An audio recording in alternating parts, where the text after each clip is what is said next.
Online Manipuri nungthilgi paumiyeng tabiriba pumnamakpu thoilai shrumna khurumjari ahanbada maroiba Kaptharakpada Koutrukta Kuki militants singna nongmai kaya kaptharakre lamdam adongi ichil inausingba asoyangam yauhanbinu.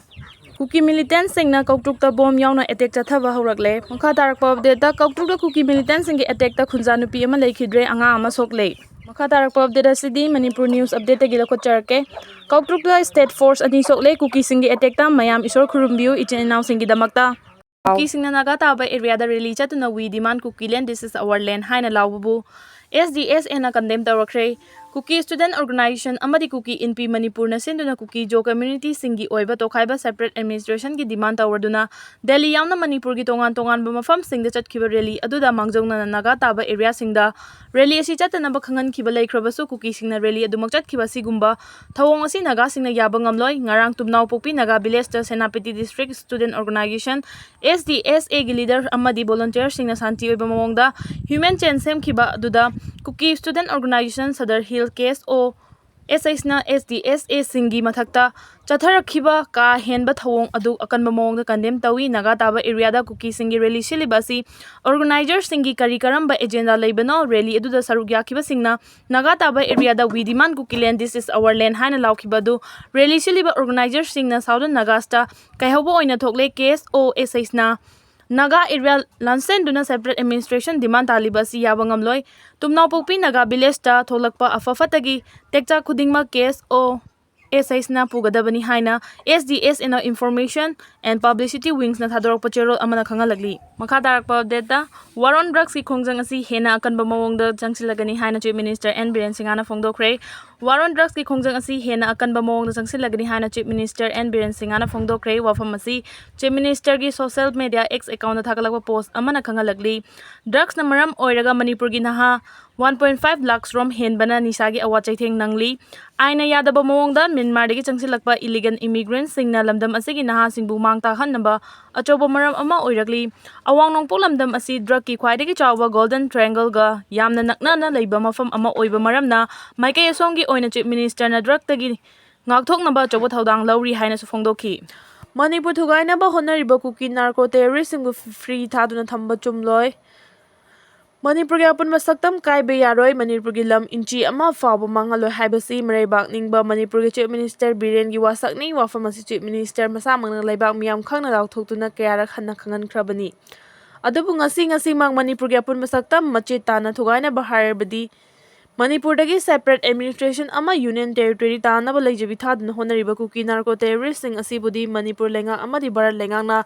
Angi oiba thabak amata lokhatana free thabagum thaduna thambagum tawribasi yamna lali hauji Kuki narco terrorist singna khulingduna leiriba Manipur gi tongan ba Chingi mafam singda Manipur Bharat lenga amasung Manipur lengangna khanglaba su makhoi gi mathakta combing operation na chingba jathaduna makhoina pairiba khusu khulai ga loinana Kuki terrorist sing phagatpagi thabakti chathaba ngamdana leiri masimangna makhoi yokhatpa amadi free thabagum lawduna Kuki terrorist singna bomb amadi nongmai kapsina tampakta khundariba maitai singi mathakta landaningba matamda yamna komna landarakli masimangna mishi mina kaya thohanduna yum kai kaya mai thadoktuna hojik mioi lising humpurom tongan ba relief camp ta changjafam lawduna awaba punsi marel amada leliba sina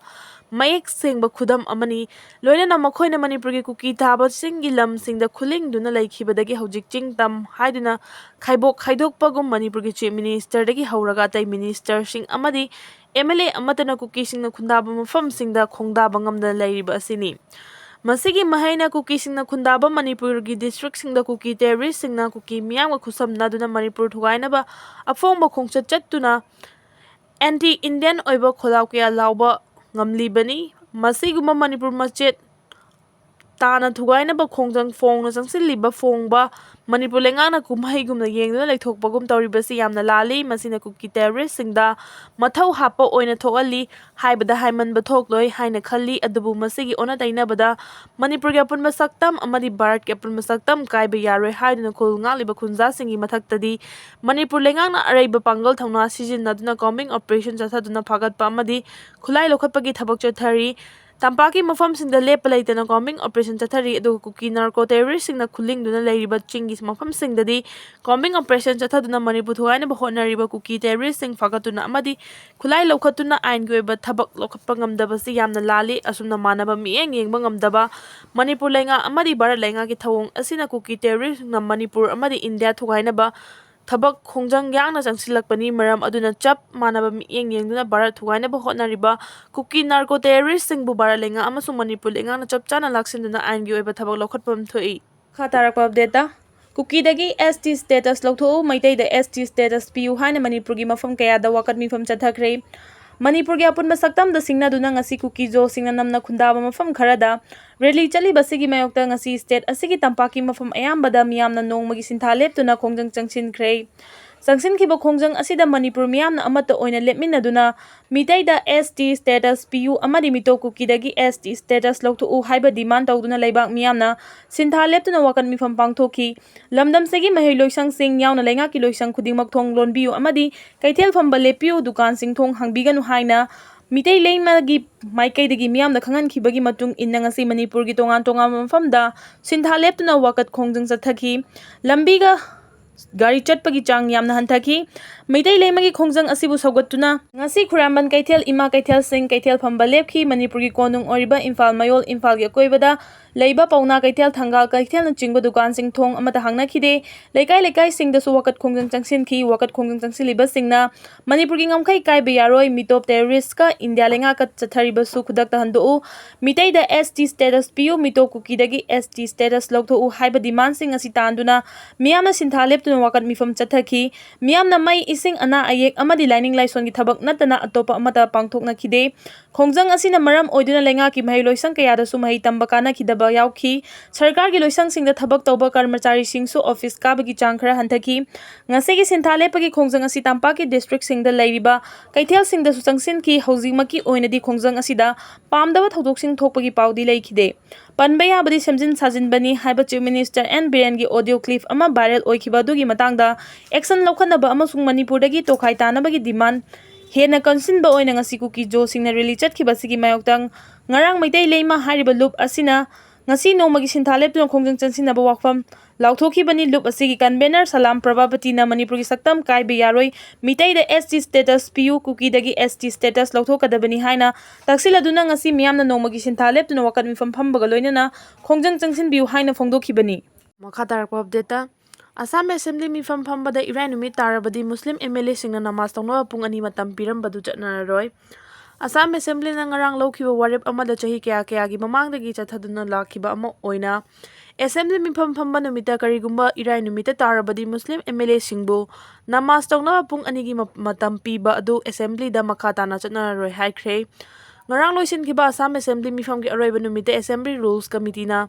Lawkhiba waraki matung ina house ki business sing mahosagum irai numita marakta ahangba yauduna chathanaba warep lawkhi ngarangi mamang fawodi Assembly mifam na karigumba irai numita tarabadi Muslim MLA sing da lai khurumna bahaibadi namaz pangthongna ba Assembly da pungani matam kaithokna lakhibani chahi marfu taret tagi hauna chatnaduna lakhiba Assembly gi machat asibu thugaina bagi warep asi ngarang speaker Biswarjit Daimarina luchingduna Rules of Procedure of Assam Rules of Committee na semdoklaga lawkhiba warep ni ngarang thokiba notification amada warep asi constitution da piriba secular oina lebak amada legadaba machat adugi matung ina lawkhiba warep ni haiki